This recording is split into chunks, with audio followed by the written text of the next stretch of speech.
दुर्लभं धनं रूपं न च दुर्लभं स्वर्गराजने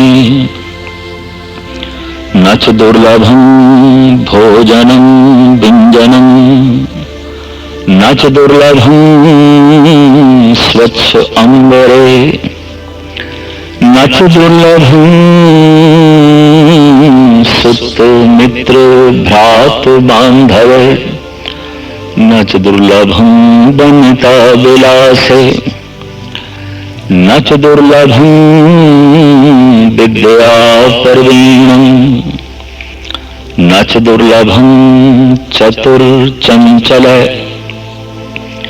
दुर्लभं एक भगवान नामे नानक लब्धं साध संग कृपा प्रभं। मनुख दा मन परिपूर्ण परमात्मा ने ऐसा बनाया है, ये प्रभावित होता है सिर्फ दुर्लभ वस्तु तो, दुर्लभ हस्ती तो। जो दुर्लभ नहीं उस तो मन कन्नी कतरांदा है, जो दुर्लभ नहीं मन उसकी मंग नहीं करता, जो दुर्लभ नहीं मनुख दे मन ते उसका प्रभाव नहीं पैंदा। जो जो वस्तु जो हस्ती मन विचार दे च नहीं लियांदा, सोच दे च नहीं लियांदा, चेतनी दे च नहीं लांदा, तो एक गल स्पष्ट हो गई, ये सब कुछ बेमुल्ला है, फिजूल है, एवं है, अकारत है। दरअसल धन गुरु अर्जुन देव जी महाराज इस पावन श्लोक दे राही ये दस रहे ने कि ऐ मन दुर्लभ की है, इसका तेनू बोध नहीं, और व्यर्थ की है, इसकी भी तेनू समझ नहीं। यही कारण है कि दुर्लभ नू तो निखिद समझ लिया है और निखिद नू तो दुर्लभ समझ लिया है, और इस तरीके नाल जीवन सारा उल्ट के रह गया। सुख दी तां ते दुख और दुख दा होना, बेचैनी ते परेशानी दा होना, इस गल दा सबूत है चुनाव दे विच मनुख दे कोलों कोई गलती हुई है। कबीर भी अपने ढंग नाल समझाते ने, कबीर आम भयो नींबा, नीम भयो आम, केला पाका झार, नारियल फल सेबर पाका, मूर्ख मुगद गवार। अंब दा पक्का फल रसदायक, गुणदायक, सुखदायक। इसमें मनुख ने कौड़ा कसैला निम दा फल जान के त्यागया है, ते निम दे फल नूं पक्का अंब समझ के, रसदायक ते गुणदायक समझ के अपना लिया, झोली विच पा लिया। केला पाका झार, पक्का केला, स्वादी केला, झाड़ी दा जंगली फल समझ के त्याग दिता है, ते झाड़ियों दा भी जंगली फल उन्होंने पक्का केला समझ के मुंह विच पा लिया। नारियल फल सेबर पाका, मूर्ख मुगद गवार। जो पक्का नारियल का फल है उन्हें सिमल का फल जान के त्याग देता है, और जो सिमल का फल फिक्का है उन्हें नारियल का फल समझ के झोली विच पा लिया। इस वास्ते कबीर कहते मूर्ख मुगद गवार। गांव तक ही जिसकी पहचान ते जानकारी होवे गार कह देंदे ने। मूर्ख जो मूर्छत है, मुगद जो अंधा है, अंधकार विच जी रहा है। कबीर कहते ने चुनाव विच मनुख ने गवारां की तरह सोचे, अंधें की तरह चले है, और मूर्छ की तरह बेहोशी विच चुनाव किया है, तो अंजाम की है जीवन की झोली विच सवाए दुखों तो होर कुछ भी नहीं रह गया। दुर्लभ वस्तु तुच्छ जान के इसने त्यागया है, ते तुच्छ ਨੂੰ ਦੁਰਲਭ ਸਮਝ ਕੇ ਝੋਲੀ ਵਿੱਚ ਪਾ ਲਿਆ।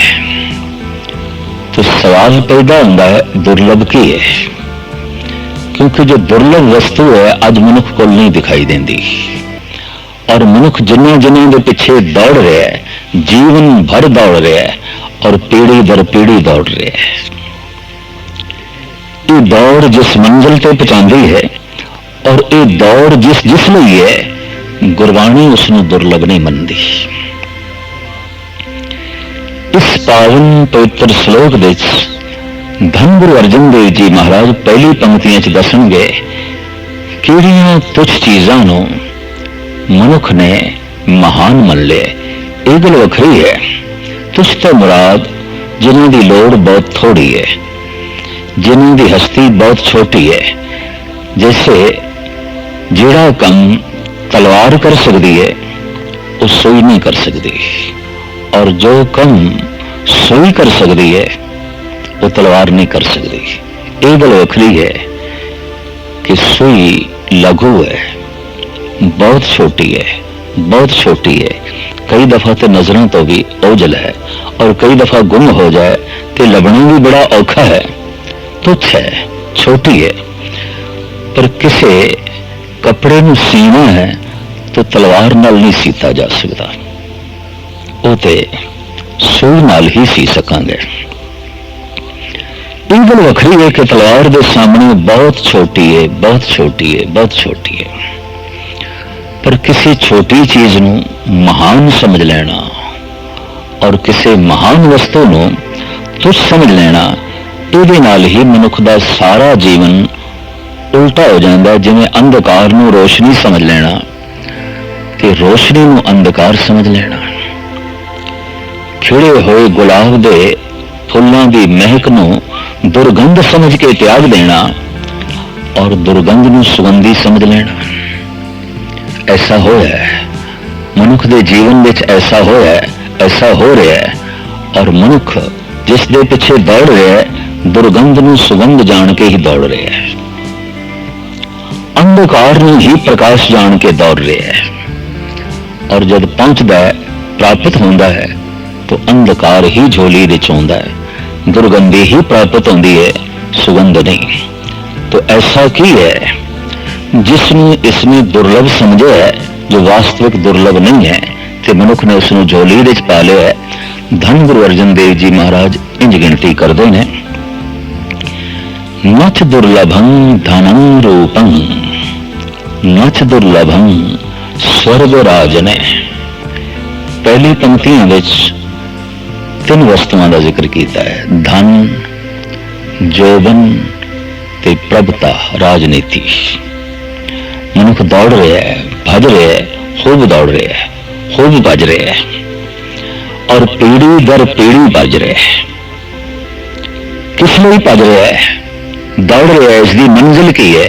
इसकी मंजिल है धन, इसकी मंजिल है जोबन, इसकी मंजिल है कुर्सी, प्रभुता। सारे राजनीतिकों की दौड़ कुर्सी तक है, हर बशर की दौड़ जोबन तक है, हर मनुख की भज धन तक है। तो इस तरीके नाल मनुख ने धन नूं, जोबन नूं ते प्रभुता नूं आहम मन लिया, दुर्लभ मन लिया। धन गुरु अर्जन देव जी महाराज अपने अनुभव के आधार पर फरमान कर रहे हैं, नच दुर्लभं धनं रूपं, नच दुर्लभं स्वर्ग राजने। धन ते रूप ते प्रभुता, राजनीति कोई दुर्लभ नहीं है। ये ठीक है कि धन तो बिना जीना औखा है, पर सिर्फ धन ही मंजिल समझ लेना, धन ही मरकज समझ लेना, केंद्र समझ लेना, और उसके आले दुआले जीवन भर परिक्रमा करनी, ये जीवन नूं बर्बाद करना है। फिर जितना धन का मुल है उतना मुल भी इस जीवन का नहीं है, इस जिंदगी का नहीं है। सवाल यह है, जीवन धन लई है या धन जीवन लई है? पर अक्सर ऐसा है कि मनुख ने सोच लिया जीवन धन लई है, इस वास्ते एक कहावत प्रचलित है, चमड़ी जाए पर दमड़ी ना जाए, जान जाती है ते जावे, धन नहीं जाना चाहिए। जिंदगी जाती है ते जावे पर पदार्थ ए धन नहीं जाने चाहिए। जीवन में भी मनुख दाव ते ला देंदा है धन की खातर, जिंदगी में भी कुर्बान कर देंदा है मनुख धन की खातर, क्योंकि इसनों अपनी मंजिल समझ लेंदा है ते मनुख दे मन दे उत्ते ज्यादा प्रभाव भी धन दा है।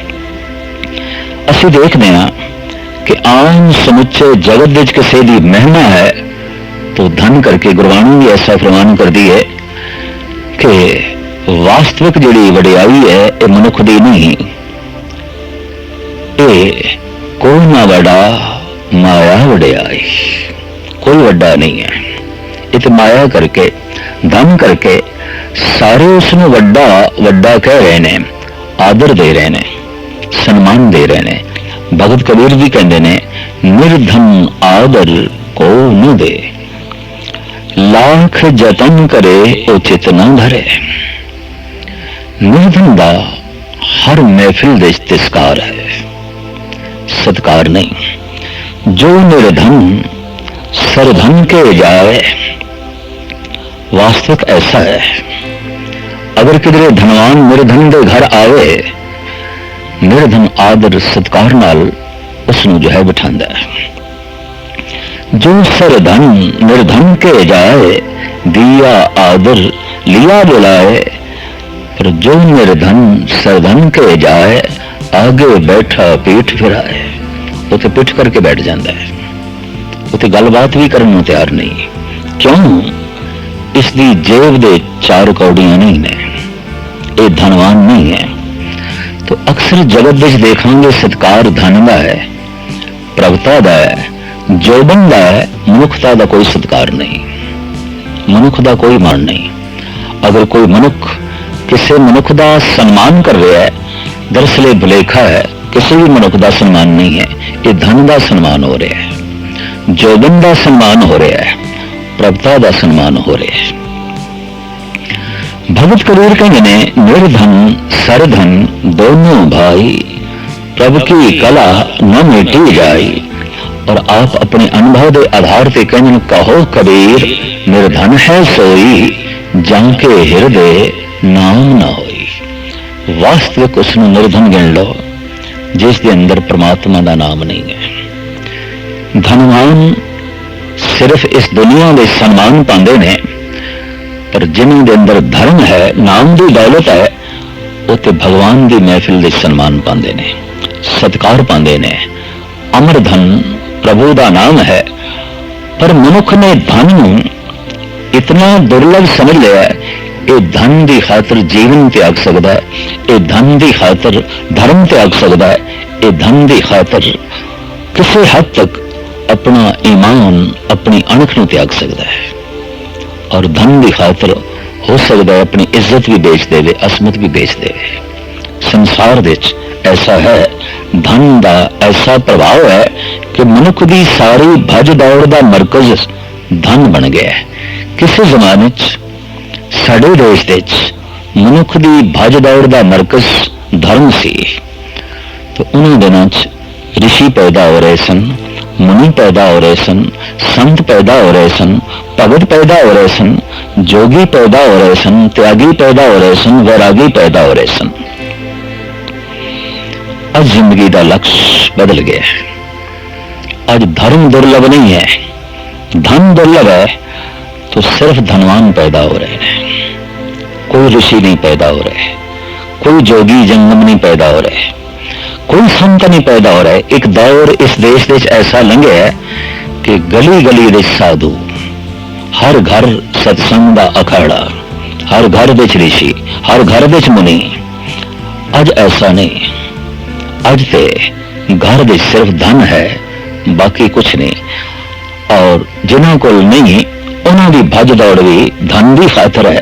धन गुरु अर्जन देव जी महाराज कहते ने, नच दुर्लभम धनम रूपम। धन तो बाद अगर इसकी जेब भर गई है, अगर इसकी तिजोरी भर गई है, अगर इसका घर भर गया है, तो फिर ये प्रभावित होंदा रूप तो, सुहपण तो, सुंदरता तो। धर्म तो प्रभावित हो सके कथा सुननी पैंदी है, कीर्तन सुनना पैंदा है, किसी धार्मिक मंदिर में जाना पैंदा है, किसी धार्मिक ग्रंथ का पाठ पठन करना पैंदा है। लेकिन धन तो प्रभावित होने लिए सब कुछ करने की लोड़ नहीं, मनुख आप ही प्रभावित होता है। रूप तो प्रभावित होने लिए कोई व्याख्या सुनने की लोड़ नहीं, किसी ग्रंथ को पढ़ने की लोड़ नहीं, किसी विद्यालय में जाके शिक्षा प्राप्त करने की लोड़ नहीं कि मैं रूप तो किवें प्रभावित होवां। मनुख के ज्ञान अंदर रूप तो अपने आप प्रभावित होंदे ने। अखां दे उपर असर जो पैंदा है रूप का, और अखां अपना असर मनुख के मन में दे देंदियां। इस तरह मनुख का मन रूप की परिक्रमा करता रहता है, स्वप्न की जो है परिक्रमा करता रहता है। धन गुरु अर्जन देव जी महाराज फरमान करते हैं, रूपवंत हो नाही मोहे, प्रभु की जोत सगल घट सो है। वास्तविक सतगुरु इत्थे समझाते पे ने, जिस रूप के आले दुआले तू मदमस्त होया फिरदा है, ये जिंदगी का लक्ष्य नहीं है, ये जीवन की मंजिल नहीं है, पर मनुख प्रभावित है। देखते हैं असी बच्चे के रिश्ते ये नहीं देखना शील है कि नहीं, संयम है कि नहीं, दोहां विच दया मैत्री भाव प्रेम है कि नहीं, ज्ञान विज्ञान है कि नहीं। इसनूं बालाए ताक ते रखिया जाता है, देखिया जाता है स्वप्न है कि नहीं, खूबसूरती है कि नहीं। गुण करके संबंध नहीं, ज्ञान करके संबंधी नहीं बनाना, प्रेम भाईचारे करके संबंधी नहीं बनाना संबंधी धन करके रूप करके। तो सिर्फ रूप का ही चुनाव है अजोकी समाजिक रिश्तियां दे। मनुख इसे तो जो है प्रभावित है और आदि काल तो प्रभावित चले आ रहे हैं। अक्सर ऐसा देखा गया है कि जो रूप तो प्रभावित है और जिन्हों को रूप है, दोहां की दृष्टि कोई बहुत गहरी नहीं होती। जो रूप तो प्रभावित है और जिसदे कोल रूप है, कभी दुनिया चोटी दे शायर, कवि, दार्शनिक, फिलोसफर, स्त्री जगत विच तुसीं देखो तो 99% वो मिलणगियां जो करूप ने, किसी घाट ने उन्होंने इस पासे प्रेरिया। पर जो रूपवती है, जिहदे कोल स्वरूप है, वो इसदे आले दुआले परिक्रमा करती रह जाती है और अपना रूप वेख वेख के इतना मस्त हो जाती है, उन्होंने दार्शनिक बनने लई, कवि बनने लई, चित्रकार बनने लई, महान बनने लई, ज्ञाता बनने लई लोड़ ही नहीं भासती। रूपवंत नूं रूप अपने दायरे च उलझा के रख देंदा है और रूप दूसरियों की अखां ते भी प्रभावित अपना प्रभाव छोड़ता है और वो प्रभावित होंदे ने।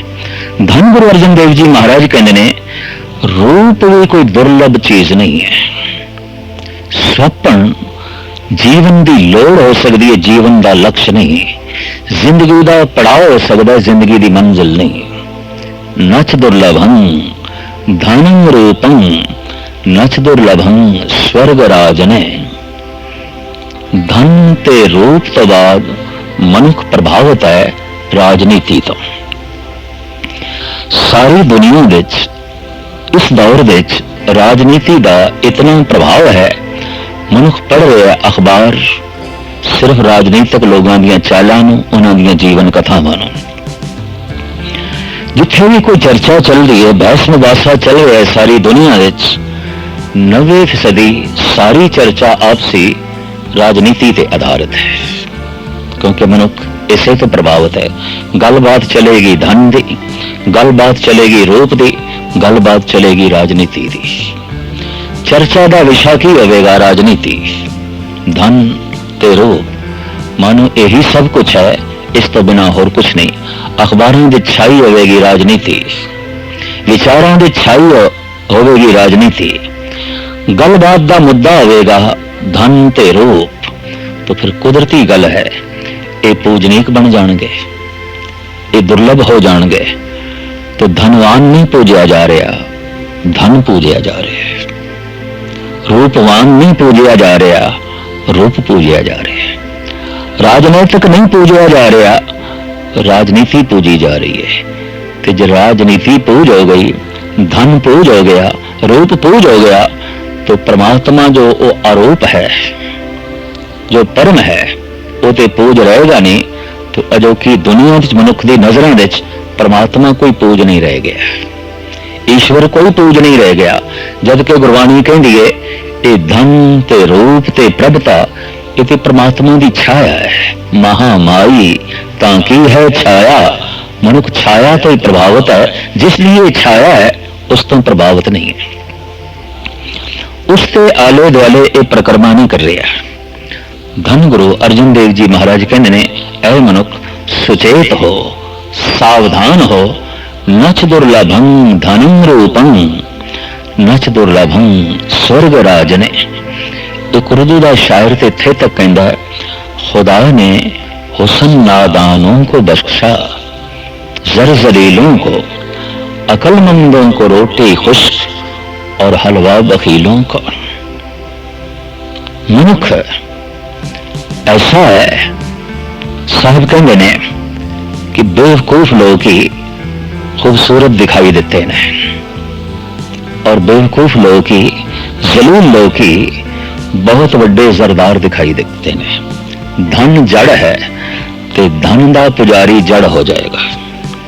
धन जड़ है, ठोस है, धन की परिक्रमा करने वाले का दिमाग भी ठोस हो जाएगा, सख्त हो जाएगा।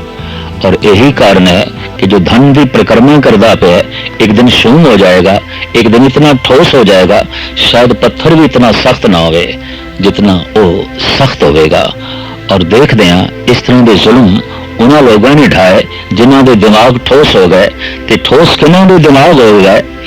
जो धन के पुजारी सन, रूप के पुजारी सन और राजनीति के पुजारी सन। चाहिए राजनीति दासी की तरह, चाहिए धन दासी की तरह, नौकर की तरह। जैसे सतगुरां की बाणी कहती है, माया दासी भगतां की कार कमावे। ये तो दासी है, भगतां की सेवा करती है, लेकिन संसारियों की तो मालकन है।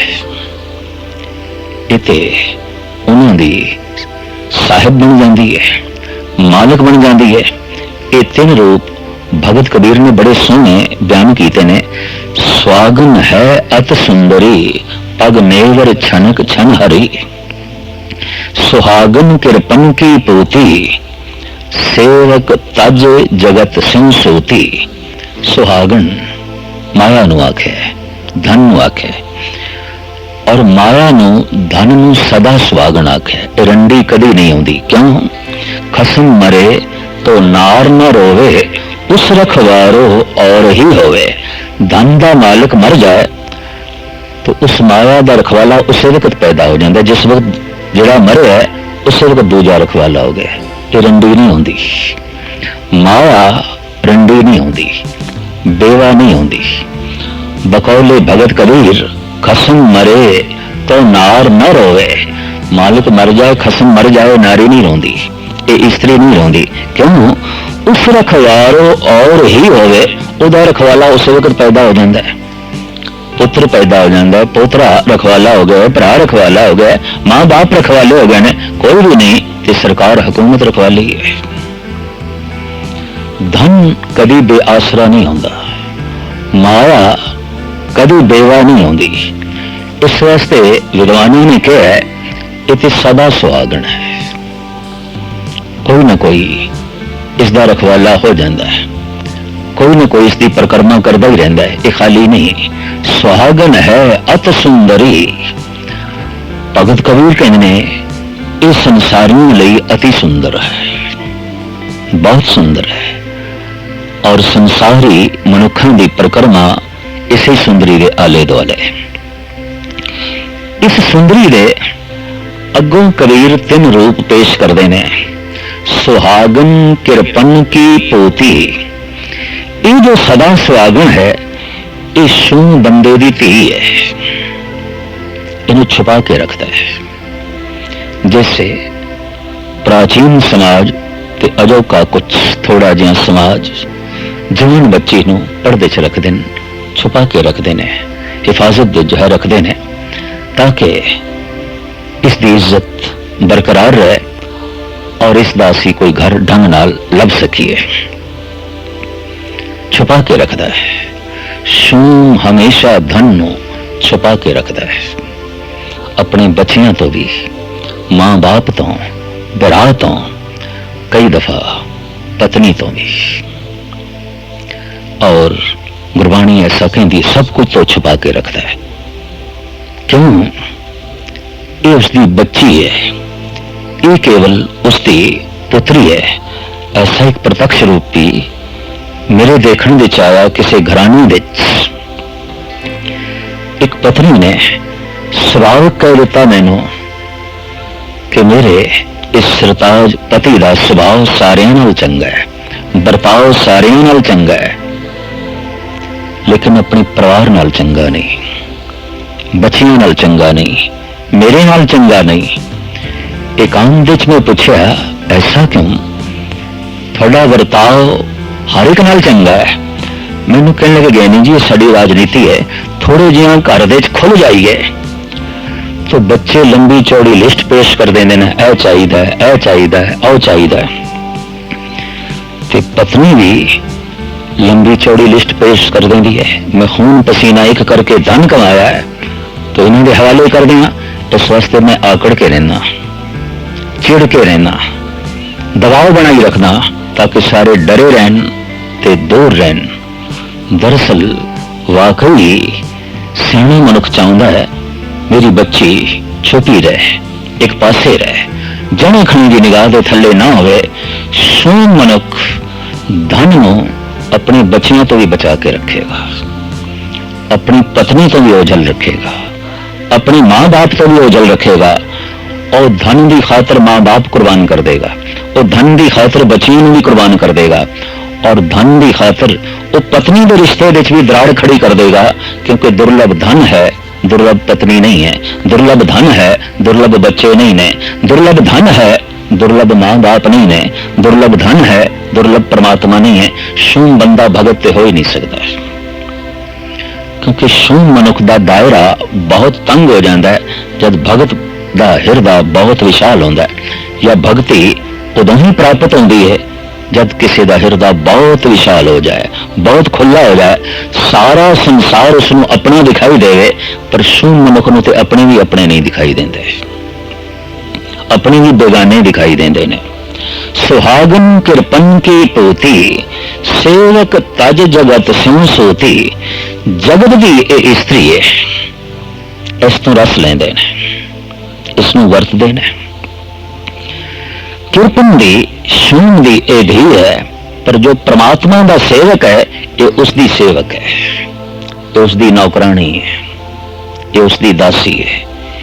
इंज धन दे इस तरह माया दे तीन रूप बयान कीते ने। ये धी है, ये पत्नी है, ये नौकरानी है। संसारियों की पत्नी है, शूम की धी है, भगतों की दासी है, उन्होंने पिछे चलती है। और धन गुरु नानक देव जी महाराज फरमान करते हैं कि जैसे मनुख के अंदर त्याग की भावना पैदा होती है, तिवें माया उसकी परिक्रमा करने लग पैंदी है, उसके जो है पिछे चल पैंदी है।